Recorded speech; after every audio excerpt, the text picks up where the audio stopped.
Be me. Gianna, 47, hosting Christmas dinner for my extended family. Spent weeks planning every detail to perfection. Made sure to use only ethically sourced ingredients from women-owned businesses. Even the napkins are from a cooperative that empowers disadvantaged mothers. Feeling proud about creating a gathering that aligns with my values. Family starts arriving around 3 p.m. My father-in-law Marcus shuffles in first, followed by my husband David. Then my brothers-in-law Robert and James with their kids. My eldest son, Thomas, 24, walks in last. Notice he looks unusually serious, but whatever. He's always been moody. As everyone settles around the dining table, I start my traditional pre-meal speech. Before we eat, I'd like to acknowledge that this meal represents the invisible labor that women like me perform every year. While men get to relax and watch football, we're in the kitchen ensuring family traditions continue. See a few eye rolls, but continue anyway because this is important. I also want to remind everyone that the traditional Christmas narrative centers male perspectives. The wise men, the shepherds, even Santa, it's all about male figures. We should remember Mary's voice and the countless unnamed women who supported these stories. My youngest son, Kevin, 19, is already on his phone. My daughter, Ashley, 22, nods supportively though. Notice Thomas hasn't touched his food yet, just staring at me intensely. Thomas, honey, is everything all right? You seem distant today. He sets down his fork with a loud clink that makes everyone look up. Actually, Mom, I have an announcement to make. The whole table goes quiet. Thomas stands up slowly, his hands shaking slightly. I want everyone here to know that 3 days ago, I got a vasectomy. My fork drops from my hand, clattering onto the plate. Thomas, what are you talking about? That's a very personal medical decision. Trying to maintain composure, but my voice is getting higher. I'm not finished, Mom, he says, his voice getting louder. I got this procedure done specifically to end this toxic lineage forever. The entire room is dead silent now, except for the grandfather clock ticking. My heart starts racing because where is this going? Thomas's face is flushed red now, his voice cracking with emotion. I refuse to bring children into this world knowing they might turn out like you. I refuse to subject innocent kids to the kind of extreme feminist parenting you put me through. I feel like I've been slapped across the face. Thomas, please sit down, you're being dramatic, I managed to say. But he's not stopping, his voice getting more passionate. Dramatic? Dramatic? Do you know what it was like growing up as your son? Do you remember when I was 8 and you wouldn't let me play with toy soldiers because they promoted militaristic masculinity? My husband David shifts uncomfortably in his seat. I remember that incident, but I was trying to raise him with better values. Thomas, I was helping you develop emotional intelligence, and you were destroying my childhood, he shouts, cutting me off. Do you remember when I was 12 and wanted to join Little League? You made me quit because the coach was a man, and you said male authority figures would reinforce patriarchal power structures. I was the only kid in my grade who couldn't play sports because my mother thought it was politically problematic. Feeling defensive now because I had valid concerns about masculine aggression in sports. Thomas, I was protecting you from toxic masculine environments that you weren't protecting me from anything. You were isolating me. His voice is echoing through the dining room now. Thomas turns to address the whole table. When I was 14 and got my first girlfriend, Mom interrogated her about her views on feminism. She asked a 14-year-old girl whether she understood the importance of reproductive autonomy. The poor kid was so confused she stopped talking to me. My brother-in-law, Robert, clears his throat. Can see him trying not to say anything, but his face is getting red. Gianna, is that true? You really did that to a child? I was trying to ensure Thomas surrounded himself with people who shared progressive values. Thomas lets out a bitter laugh. Progressive values? You mean your values, imposed on everyone around you. Do you want to know what happened when I was 16 and tried to get a job at the hardware store? My stomach is sinking because I remember this fight. She called the manager and accused him of perpetuating gender stereotypes. She said hiring a teenage boy for manual labor was reinforcing harmful expectations about masculine roles. I lost the job before I even started because my own mother harassed my potential employer. My father-in-law, Marcus, who's been silent this whole time, finally speaks up. His voice is quiet but stern. Gianna, that boy needed to learn responsibility and work ethic. How could you sabotage his first job opportunity? Feeling attacked from all sides now. Marcus, I was teaching Thomas that his worth isn't defined by his ability to perform physical labor. I was showing him that he doesn't have to conform to limiting masculine stereotypes. But my voice sounds weak even to my own ears. Thomas is pacing now, his anger building. What about when I was 18 and got accepted to engineering school? You spent months trying to convince me not to go because STEM fields are male-dominated spaces that would corrupt my feminist values. You wanted me to study social work instead because it aligned better with your political agenda. Engineering has serious problems with gender equality, and I wanted you to be aware. I wanted to build bridges, Mom. I wanted to create things to solve problems. But you couldn't stand the idea that your son might choose a career that didn't revolve around your feminist ideology. My husband, David, finally speaks up, and I can hear disappointment in his voice. Gianna, I remember that conversation. You did try to talk him out of his dream. You said he should use his privilege to elevate women's voices instead of contributing to male dominance in engineering. Feeling betrayed that David is siding against me. These were important conversations about social responsibility. I was trying to help Thomas understand the impact of his choices on gender equity. But everyone at the table is staring at me with expressions ranging from disappointment to anger. Thomas stops pacing and looks directly at me. Do you want to know what the final straw was, Mom? Last month when I told you I was thinking about proposing to my girlfriend. My heart stops because I know where this is going.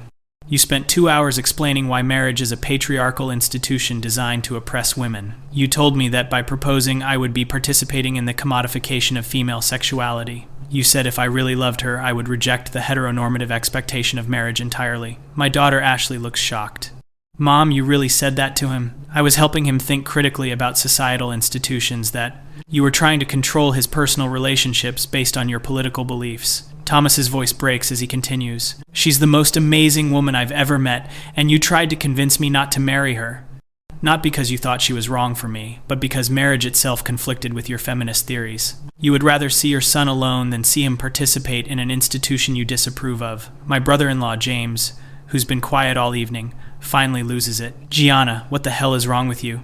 This is your son we're talking about, not some political science experiment. How can you prioritize your ideology over his happiness? Feeling cornered and desperate now. James, you don't understand the complexities of feminist theory and how traditional institutions... I don't give a damn about your theories, he shouts. I care about my nephew, who's been systematically damaged by your extremist parenting. My youngest son, Kevin, puts his phone down and looks at me with disgust. Mom, I'm 21, and I've never brought a girlfriend home because I'm terrified of what you'll say to her.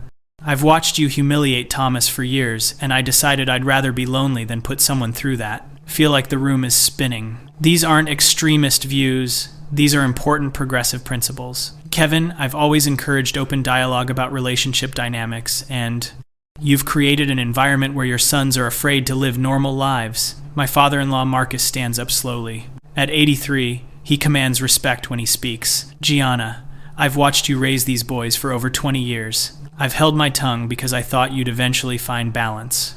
But Thomas getting a vasectomy to end the family lineage, that's on you. Feel tears starting but trying to hold them back. Marcus, I've raised my children to think critically about gender roles and social justice. These are important values that will make them better men. But my voice is cracking.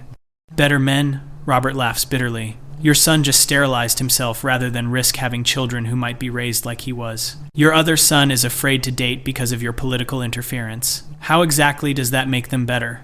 Thomas sits back down, looking exhausted but determined. I want everyone to understand something very clearly. I didn't get this vasectomy impulsively or because I hate children. I made this decision because I cannot in good conscience risk passing Mom's parenting methods to another generation. The room is completely silent now. Even Ashley, who usually supports me, is staring at her plate. The thought of my hypothetical children being subjected to the same ideological manipulation I experienced, the idea that they might grow up believing their natural impulses and interests are politically problematic. I couldn't live with myself if I allowed that to happen. My husband David reaches across the table and puts his hand on Thomas's shoulder. Son, I owe you an apology. I should have intervened years ago when your mother's activism started affecting your daily life. I thought supporting her meant letting her parent however she wanted, feeling completely betrayed by my own husband now. David, how can you say that?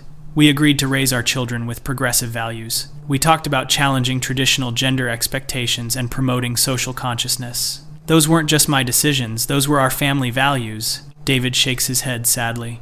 Promoting social consciousness, yes. Destroying our son's ability to function normally in society, no. There's a difference between teaching equality and forbidding every aspect of typical childhood. You crossed that line years ago, and I was too afraid of conflict to stop you. Marcus clears his throat again. Gianna, when Thomas was small, he used to visit us every weekend. He would beg us not to tell you about the games we played or the movies we watched. A 6-year-old child was already learning to hide normal activities from his own mother. Remember those visits, but thought Thomas was just processing different perspectives. I wanted Thomas to understand that he had choices beyond traditional masculine activities. I was expanding his worldview and teaching him that. You were teaching him that his natural inclinations were wrong, Marcus interrupts. Thomas looks around the table at all the men in his family. I want to thank all of you for trying to give me some normal experiences. Grandpa teaching me to use tools, Uncle Robert showing me how to change a tire, Uncle James taking me fishing even though he knew Mom would be angry, Dad letting me watch sports when she wasn't around, feeling sick realizing there was apparently a whole conspiracy to undermine my parenting. You all went behind my back, you deliberately contradicted the values I was trying to instill. We were trying to save that boy's sanity, James says firmly. And clearly we didn't do enough. Ashley finally speaks up, her voice quiet but disappointed. Mom, I always wondered why Thomas seemed so restricted growing up. I thought it was just because he was the oldest, but now I'm realizing. You really did treat him like a political project instead of a child. Kevin nods in agreement. I remember when Thomas wanted to play football in high school. You made him write a research paper about concussion rates and toxic masculinity instead. He never got to play a single sport because you always found some political objection. Thomas's girlfriend Sarah, who's been silent all evening, finally speaks. Mrs. Gianna, Thomas told me about his childhood, but I thought he might be exaggerating. Hearing all this tonight, I understand why he's been so hesitant about marriage and family. He's genuinely afraid of repeating patterns he grew up with. Feel defensive about my reputation being attacked by this young woman. Sarah, I hope you understand that I was trying to raise Thomas to be more emotionally intelligent than typical men. I wanted him to be sensitive to issues of privilege and power dynamics. Those are valuable qualities in a partner.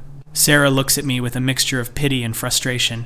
Thomas is emotionally intelligent, but he's also terrified of making any decision you might disapprove of. He asked my permission before ordering a beer last week because he was worried about promoting alcohol culture. That's not emotional intelligence. That's anxiety disorder caused by over-controlling parenting. Robert pounds his fist on the table. Enough, Gianna. Look what you've done to this family. Your oldest son has mutilated himself rather than risk having children. Your youngest son is afraid to date. Your daughter is questioning everything she thought she knew about your parenting. Are you proud of these results? Feeling attacked and desperate to defend myself. Robert, I raised my children to think critically about societal expectations. I challenged them to question harmful traditions and develop progressive worldviews. These are important skills for navigating an unjust world. Thomas stands up again, his voice now calm but deadly serious. Mom, do you want to know what I learned from your progressive parenting? I learned that my mother's political beliefs mattered more to her than my happiness. I learned that normal childhood experiences were apparently dangerous and needed to be prevented. I learned that anything I naturally wanted to do was probably problematic and should be avoided.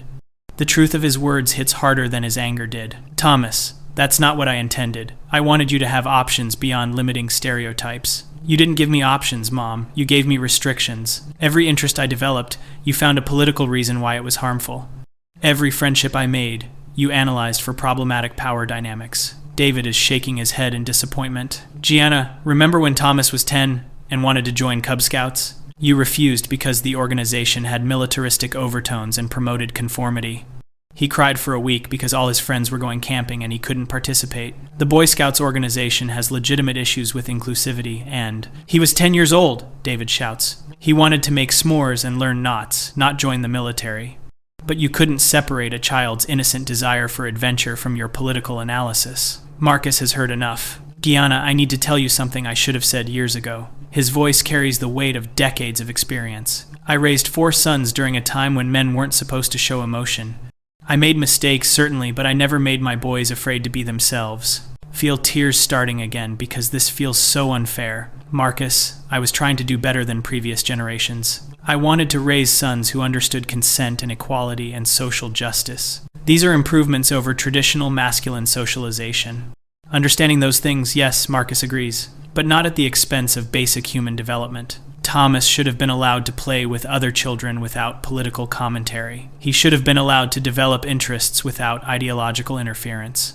You treated normal childhood activities like they were dangerous propaganda. James looks around the table at his own teenage sons. Boys, I want you to understand something important about what happened to your cousin. Your Aunt Gianna thought she was protecting Thomas from harmful influences.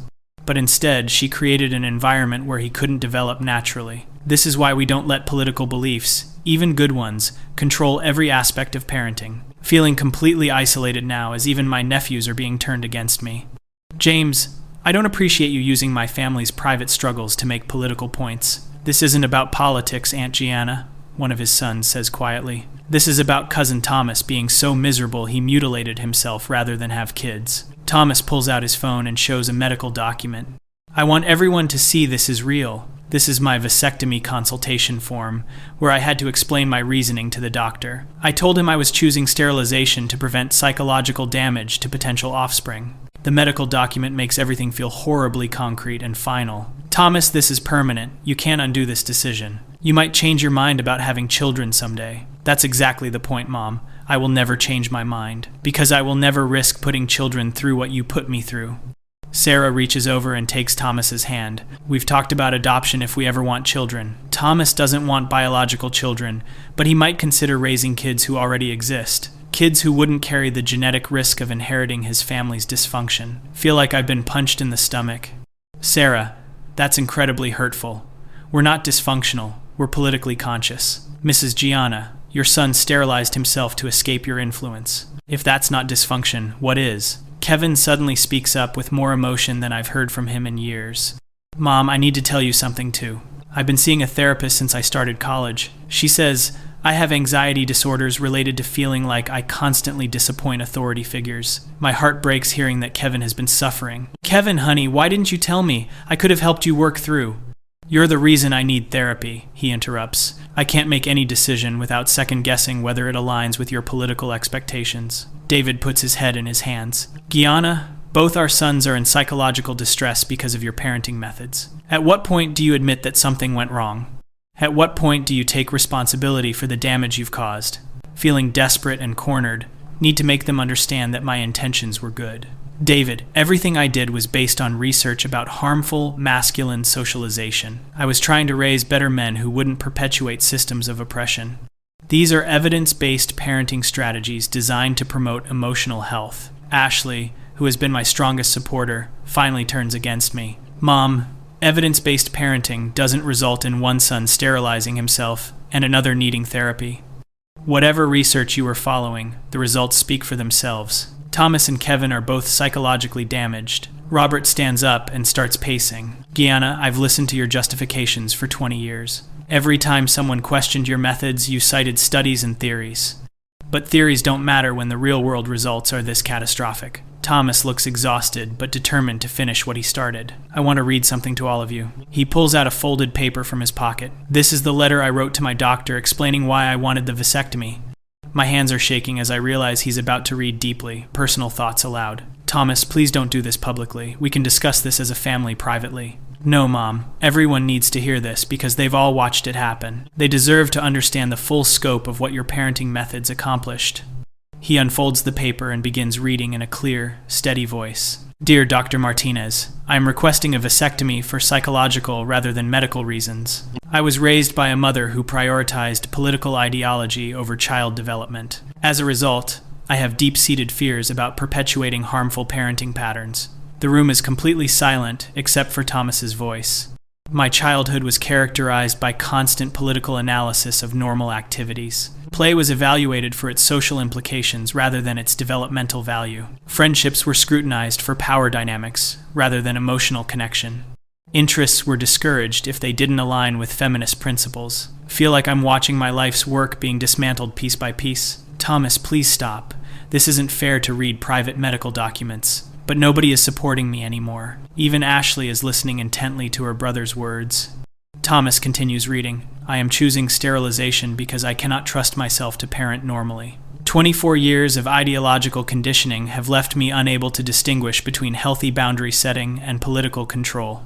I would rather eliminate the possibility of having children than risk damaging them the way I was damaged. Marcus wipes his eyes. At 83, he's seen a lot of family dysfunction. Thomas, I want you to know that your grandfather is proud of you for speaking your truth. It takes tremendous courage to break cycles of family dysfunction, even when the dysfunction comes from good intentions. Feeling attacked by my own father-in-law. Marcus, you're talking about dysfunction like, I abused these children. I never laid a hand on them, I never screamed at them, I provided everything they needed.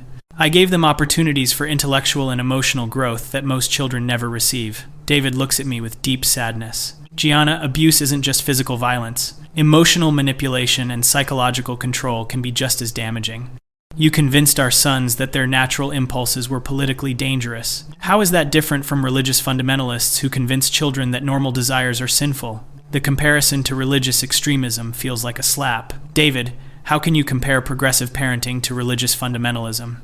We were teaching our children to question harmful social structures, not to follow arbitrary rules. There's a huge difference between promoting social justice and promoting religious dogma. James laughs bitterly. Gianna, listen to yourself. You just described exactly what fundamentalists say about their beliefs. They think they're protecting their children from harmful secular influences. You thought you were protecting your children from harmful patriarchal influences. The mechanism is identical even if the content is different. Thomas folds up his letter and looks directly at me. Mom, I want you to understand something clearly. I don't hate you, and I don't think you're evil, but I will never forgive you for prioritizing your political beliefs over my psychological well-being. And I will never risk putting another child through what you put me through. Feel completely defeated and isolated. Every person at this table has turned against me. My own children, my husband, my extended family, all because I tried to raise progressive, socially conscious children. Sarah speaks up one final time. Mrs. Gianna, Thomas and I had long conversations about whether to tell you about the vasectomy. We decided you deserved to know because families should be honest with each other. But we also wanted you to understand the consequences of your parenting choices. Realize that this entire Christmas dinner was planned. Thomas didn't just spontaneously announce his vasectomy. This was a coordinated intervention designed to confront me publicly. You all planned this, didn't you? This whole confrontation was orchestrated. Thomas nods slowly. We talked about it as a family, yes. Everyone has been worried about you for years, but nobody wanted to create conflict. My vasectomy seemed like the right moment to finally have an honest conversation. Because pretending everything is normal wasn't helping anyone. David reaches across the table toward me, but I pull my hand away. Gianna, we're not trying to humiliate you. We're trying to help you understand why your sons are struggling. We love you, but we can't keep enabling parenting methods that cause psychological damage. Look around the table at faces that used to show me respect and support. Now all I see is disappointment, anger, and pity. My feminist principles, my careful research, my dedication to raising progressive children, all of it dismissed as extremism and dysfunction.